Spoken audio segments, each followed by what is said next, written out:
here with Paperboy again, as he just said, and he brought up various rabbinical texts last week in an effort to try to, very nice, in an effort to try and prove that the rabbis think that Isaiah 53 is about the Messiah, which of course we know is not the case.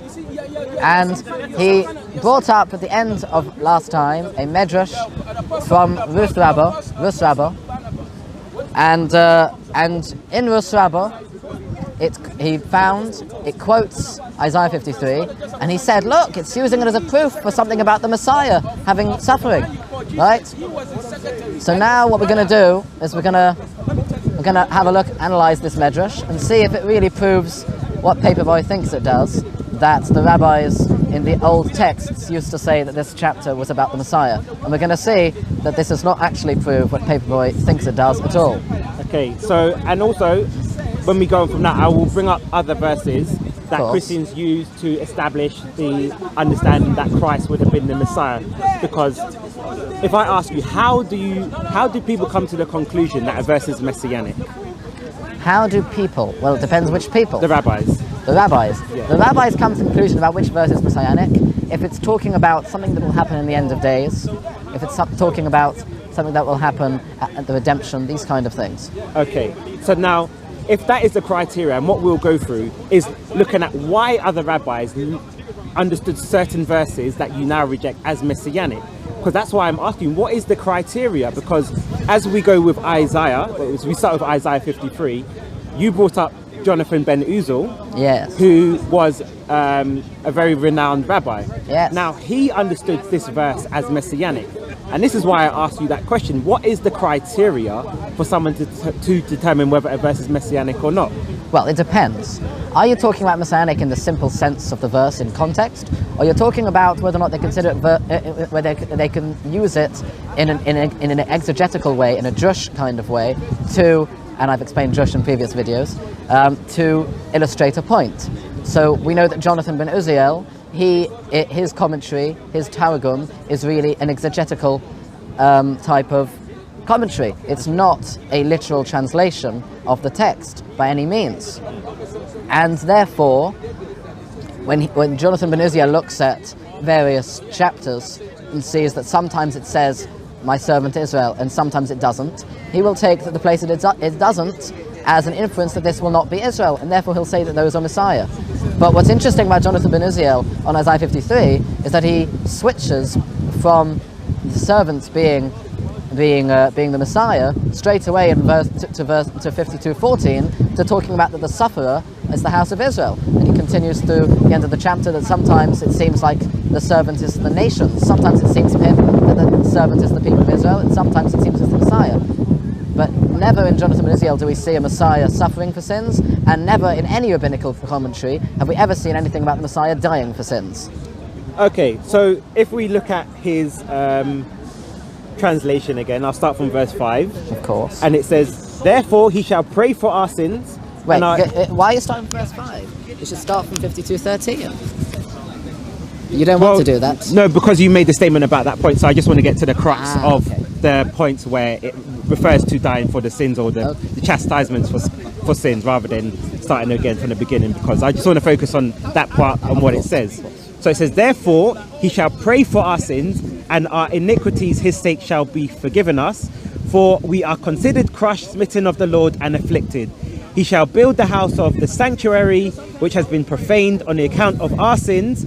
He was delivered over on account of our iniquities, and through his doctrine peace shall be multiplied upon us, and through the teaching of his words our sins shall be forgiven us.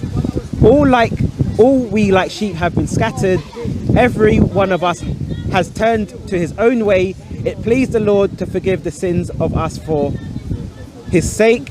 He shall pray and shall be answered, yea, therefore he shall open his mouth, he shall be heard. He shall deliver over the mighty of the nations and the lamb to the slaughter, and like a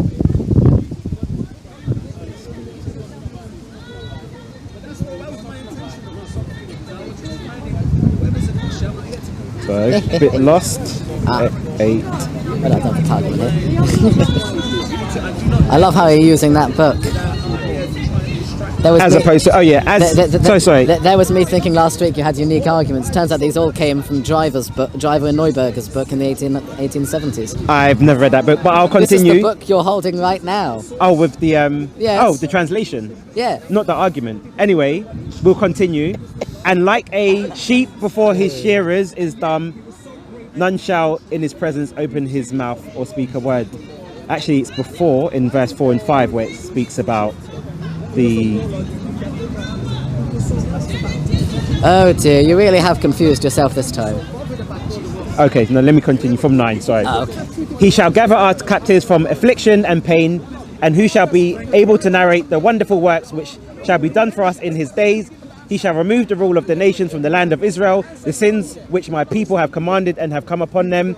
And he shall deliver the wicked into hell and the riches of the treasures, and they got by violence into death of Abaddon, that they who commit sin shall not remain, that they should not speak of folly with their mouth. And it was the pleasure of the Lord to refine and purify the remnant of his people, in order to clean their souls from sin, that they might see the kingdom of the Messiah, that their sons and daughters might multiply and prolong the days, and those who kept the law of the Lord shall prosper through his pleasure. So here we see that this person is praying for the sins and taking the iniquities, and that for his sake the nation shall be forgiven.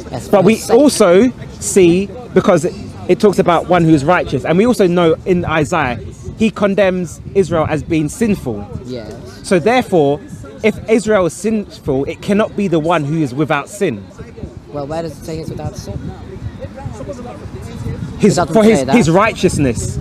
Righteousness does not mean without sin. So, as it says in Ecclesiastes, sorry, yeah. there is no righteous man on earth who does good and does not sin. Right. So Israel was not considered righteous, because Isaiah even condemned the nation as a whole because they were blaspheming the Lord, because they were worshipping idols. Exactly. So the nation cannot be the one who was righteous to redeem itself. It had to be someone else who was defined, and this is why even within the nation there's always different factions.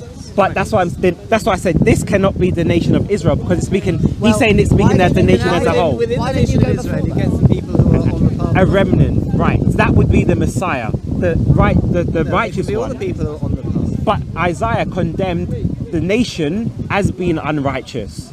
Because the nation has in its exactly. Elements and so the nation cannot be righteous to redeem themselves, because they were condemned as unrighteous by Isaiah himself. Because you've got different factions within the nation. So then it cannot be the nation itself. That's the point. You're trying to say it's a remnant within the nation. The righteous remnant of the nation. This is what most rabbinical commentaries have said. But then you've said that Isaiah 53 is talking about the nation, not a remnant. Look, what we're talking about is, we're talking about the servant of God. Yes. Okay? Now, obviously, somebody who doesn't serve God is not going to be called the servant of God. Nobody thinks that. There's no rabbi who's ever said such a thing, that it even includes the wicked of Israel. Nobody thinks that. Obviously, it's talking about the righteous of Israel when it says, my servant, right?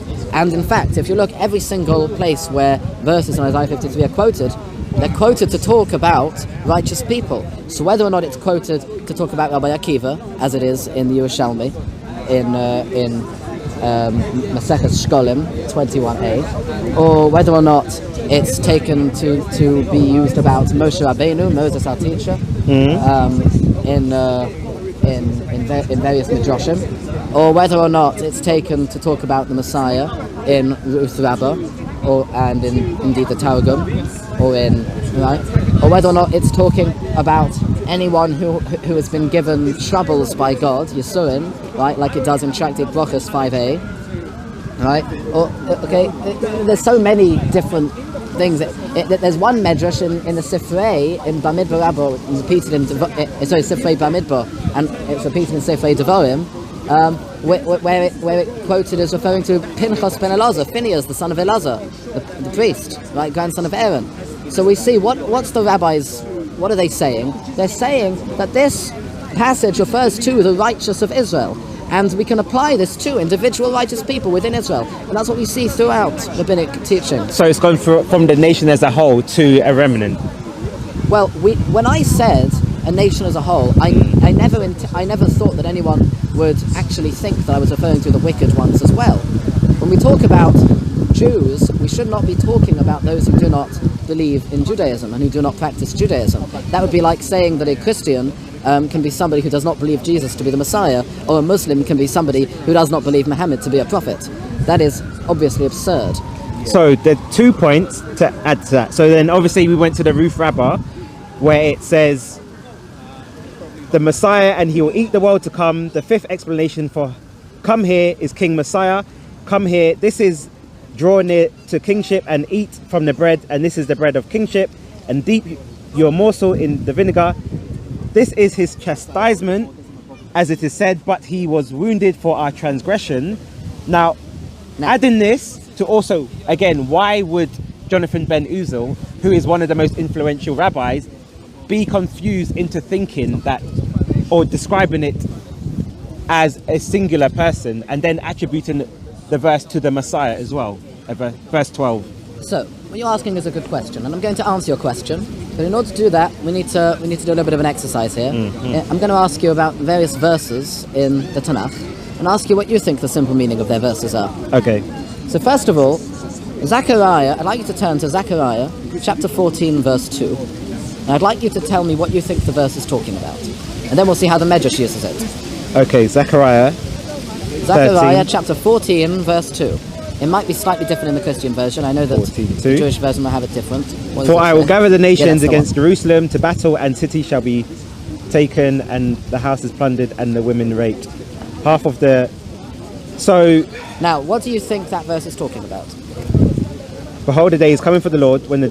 This is talking about... Sorry.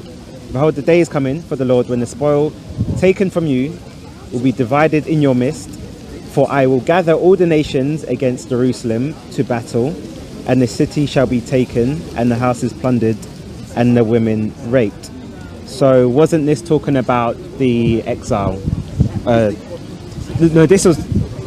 Well, we would say there's 2 different verses, two different understandings, but I won't go into the second Christian interpretation. Are any of the interpretations that you would believe are the simple understanding of these verses here talking about kingship being taken away from the Messiah?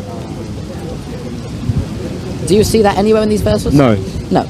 Well, lo and behold, the Midrash, straight after the part that you quoted, says kingship will be taken away from him, the Messiah, for a while, as it is stated, and it then quotes chapter 14, verse 2 of Zechariah. So within the Midrash... Hold on.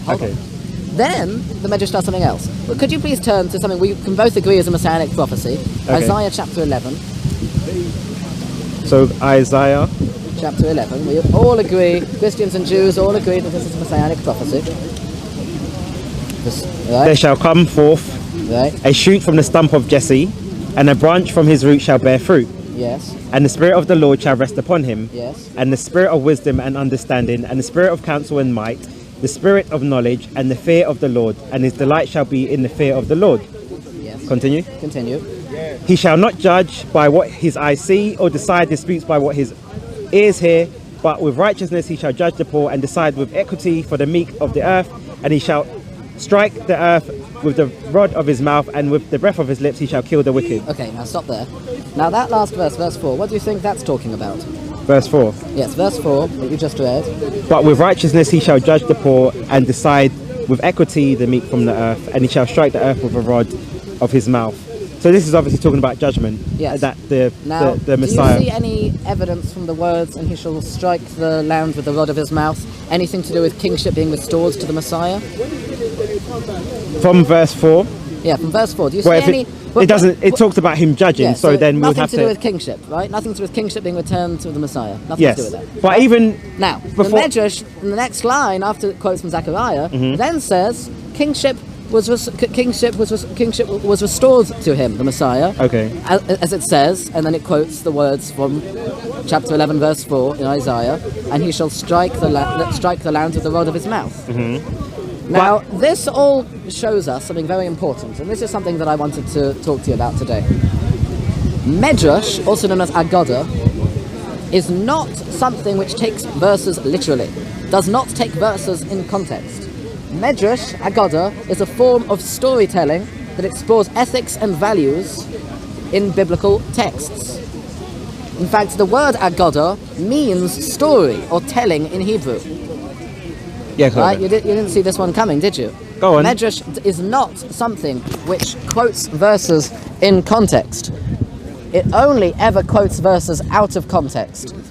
That's what Midrash does. Midrash is not proving chastisement of the Messiah from Isaiah 53:5, nor is it proving kingship being taken away from the Messiah in Zechariah 14:2, nor is it proving that the kingship will return to the Messiah from Isaiah 11:4.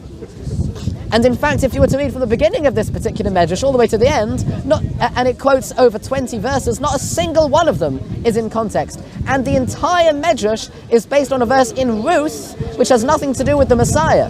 It's a verse in Ruth, where in chapter 2, verse 6, I believe, where it says, "And Boaz said to her, to Ruth, 'Come near to here, take of the bread and dip it in vinegar.' And she sat by on the side of the harvesters. She ate, she was satisfied, and there was some left over." Right? And Rabbi Yochanan, or some versions say Rabbi Yonasan, use this verse in 6 different ways. One talking about King David, one talking about King Solomon, one talking about King Hezekiah, one talking about King Manasseh, one talking about the King Messiah, and the 6th one finally giving the simple understanding, which is about Boaz himself. Right? Clearly, this Midrash is not taking the verses literally, and to try to use it as a proof that the rabbis actually thought Isaiah 53 is about the Messiah is completely absurd, because no rabbis ever thought that Zechariah 14 is about the Messiah. No rabbis ever thought that Isaiah 11:4 is about kingship being restored to the Messiah. Clearly, these verses are being used in exegetical ways, out of context, to illustrate points, like Midrash always does. Finish? Yes. Okay. So I'll keep Have that. 2 of those. So basically, let's just even look at Isaiah 11 Yeah. and highlight why the Jewish perspective is very problematic. Because Wait, are you It's- going to address what I just said? yeah, I'm going to just one by one. But Oh, okay. even with the understanding of the verse, I'll go on to that. It says, the first verse says, "There shall come forth a shoot from the stump of Jesse, Yes. and a branch from his root shall bear fruit." Indeed. Now, this is the problem that Jewish people have. The verse is very clear that says that the Messiah will come from the line of David. Now, most Jews today do not know their lineage. So when they pick out verses that say, well, this is what the Messiah will do when he comes, one of the criteria within the Tanakh is that he has to come from the line of David. Hold on, can I ask you something? Yes. If he has to come from the line of David, how can he be the son of God? That is a totally irrelevant and different question. But clearly, here it says, "There shall come forth a shoot from the stump of Jesse, and the branch is also known as the Messiah," The Messiah is clearly of regular human lineage. which Not Christ of divine was, conception. because Christ was born of Mary. Right, so therefore Well, he had a Kingship human goes by body. men, goes by the fathers, not by the mothers. Anyway. But regardless, Regardless, so now what Josh has said is that when you go into the Midrash, that scholars, the rabbis use different verses to then interpret different things within, so they may not take it literally. they're illustrating points. Right. So now the point is, as I started with my joke, was that there are so many different different understandings of certain verses. So the question again would be, he brought up Isaiah 53. The reason we then have to ask, why would he bring up Isaiah 53 if it was the nation of Israel? Yes. Because he's using it as an illustration for a different verse. Yes. So the question would be, why is he using it as an illustration? Yes. The question does indeed exist, but there's no reason to say that he actually thinks identity is about that. Okay. Now we could ask that on the other rabbinical texts that mention Isaiah 53 that I mentioned before, right? So, for example, the Yerushalmi that I mentioned earlier in Masechet Shkolim 21a. Masechet Shkolim 21a says that quotes Isaiah 53 verse 12 and applies it and says this is talking about Rabbi Akiva. Now, obviously, no rabbis actually think that Isaiah 53:12 is talking about Rabbi Akiva. Nobody thinks that, right? What's it doing? What's this verse doing? what's this Yerushalmi doing?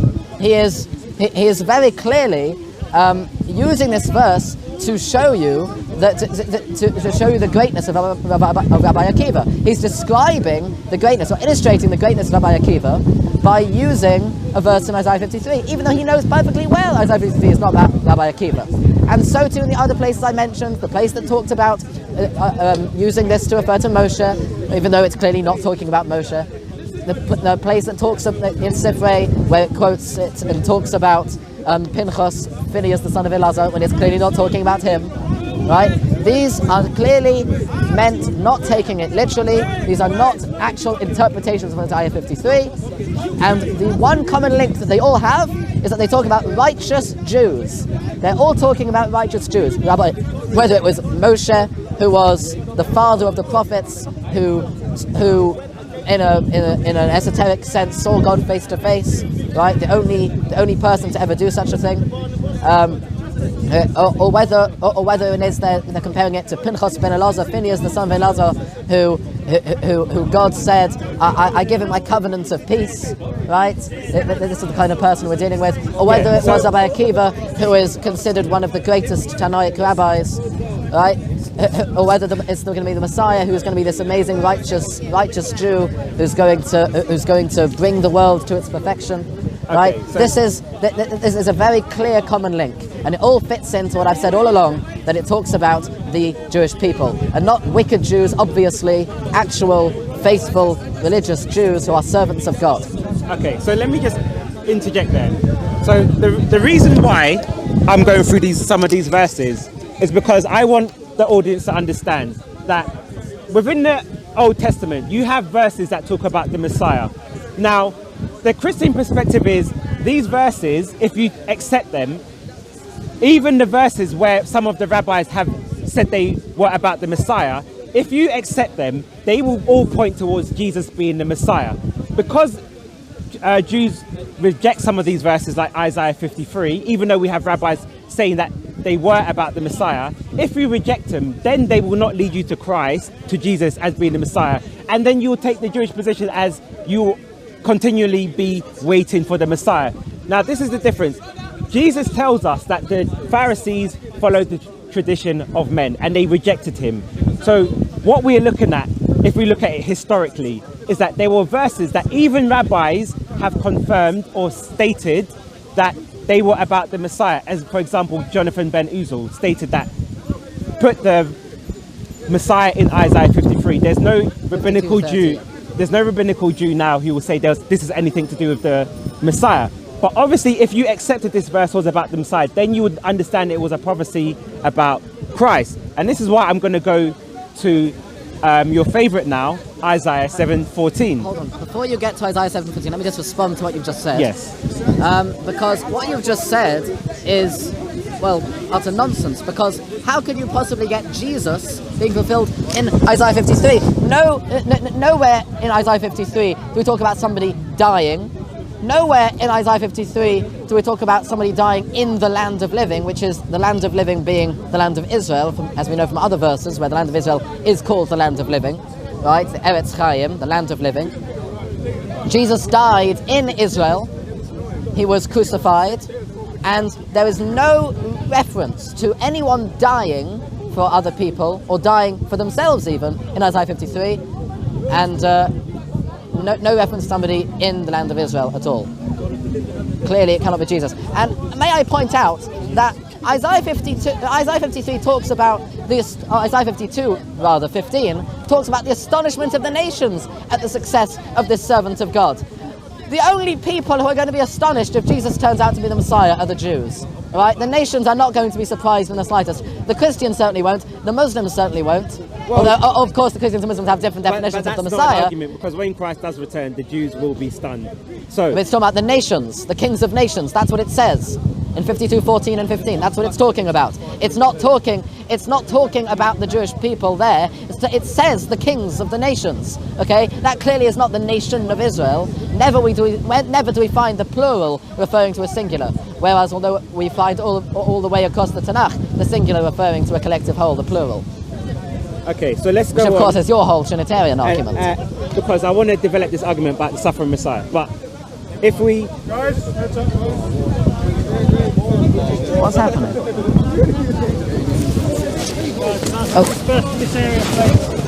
Oh.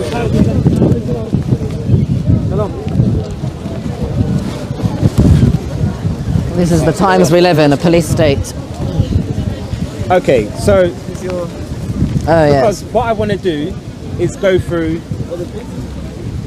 some of the verses that Christians appeal to establish that these were messianic verses, and because the Jews don't accept them, that they are now waiting for the Messiah. But these are things that predicted Christ, who was the Messiah, who was the fulfillment of these passages. So Isaiah 7:14 says, Ah, yes, the misquote of Matthew 1:23. so it says,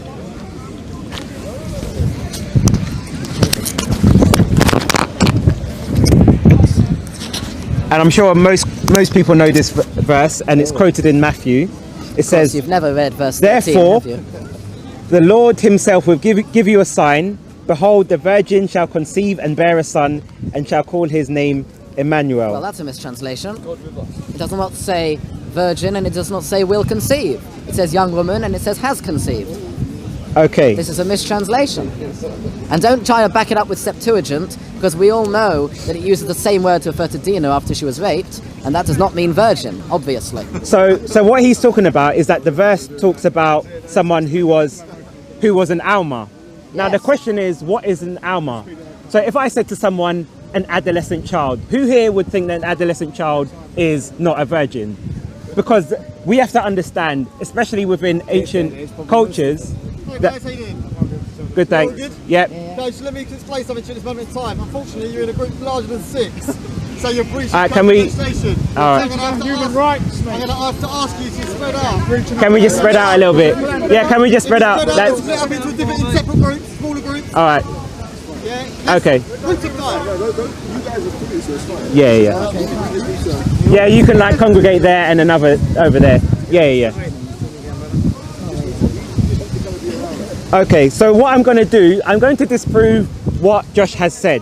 Because Of course you are. let's start with what an understanding of an Almah is. Because in the cultural context, we know within Israelite or even ancient antiquity that most women were deemed as defiled if they had been with another man. So it's commonly traditional that a woman who was of a young maiden would generally be of a virgin. Now, if you can go They got to married very young. Genesis 20. In the 20s, yes, correct. In Parshas Chayei Sarah, you're going to bring Rebecca. Yes. Of course you are. So can we go to that 14? Sure. It's not going to prove what you think it's going to Okay. prove. Because you will have to deal with why Isaiah 7 does not Yeah. say the word basula when what it really That's fine. Right? You're going to have So to deal with because that. there's two words for virgins. Oh, There's so only a one word for virgin. virgin, Bethula. Now let's go to, what's it? All right. Genesis chapter 24. 14. 14. My mitzvah pasha, this says, "V'choyo hanaro and asher omar elehu hatinoch hadek v'eshto v'omar shesei v'gam g'malechu ashker oso hokachtu l'avdechu liyitzchok v'o'ila ki yositzu chesed im Adoni."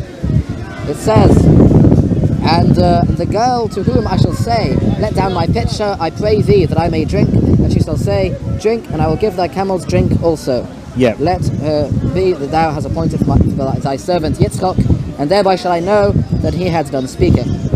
Okay, Yeah, what that's was the next bit, that's the what next was bit. the verse used in 14? Na'aro. Na'ara. Okay, now continue to 15. Okay. Vayihu terem kino ledaber, v'hinei rivka yotzes asher yuludo levasfil ben milko eishes nocho achi Avraham v'chadoch al shechmo. That's verse 15. 16. Verse 16. V'hanaro tevas marim ma'od b'sulo v'ish lo yadoch v'teret ha'aynu v'atmali chadoch v'atoel. So here it calls her a virgin. Okay, Correct. continue. And then it says, "Vayot evers nekosoch, vayom agvini no matmayim chadech." This doesn't help you. Translate But this, you'll go. don't worry. People can look in the English. Soko always put it up, and my viewers will probably know what this is. You really want me to be reading from verse. Let's have a look. You really want me to skip now to where it actually calls her an Almah later on, which is 43. all the way in verse 43. 43. There we are. So verse 43 says, All right. And here it calls her an Almah. So we Thank have you. her called So- by all three things. so- She was A, an Naro, B, Thank you a very Basula, and C, an Almah. So my point was this, that Josh has just confirmed. I said to you, if someone is an adolescent, would we expect them to not be a virgin? Most in society would know an adolescent person would generally be a virgin. Some cultures they wouldn't be. But I've gone to this verse in Genesis which attributes three different words. Three different words. Exactly, but she was a virgin, it confirms. It uses the word Bethulah. So Bethel was it's using a virgin. Almah in conjunction with Bethulah. So therefore she was a young maiden, but my point was this. If someone is a young maiden, they would generally be presumed to be a virgin. So yes, they are different words, but because of the cultural context, we know that yes, someone can be a young maiden, but generally, because people did not like sleep around or anything, you would be of young marrying in age, that generally you would be a virgin. That's why it uses three different qualifiers for this same person. Now, my question would be to you, can you give me a verse where it uses Almah to clearly demonstrate someone who is not a virgin? Yes, Proverbs chapter 30. Okay, let's go there. I'm sure you've heard this before, Okay, of course. let's go to Proverbs chapter 30.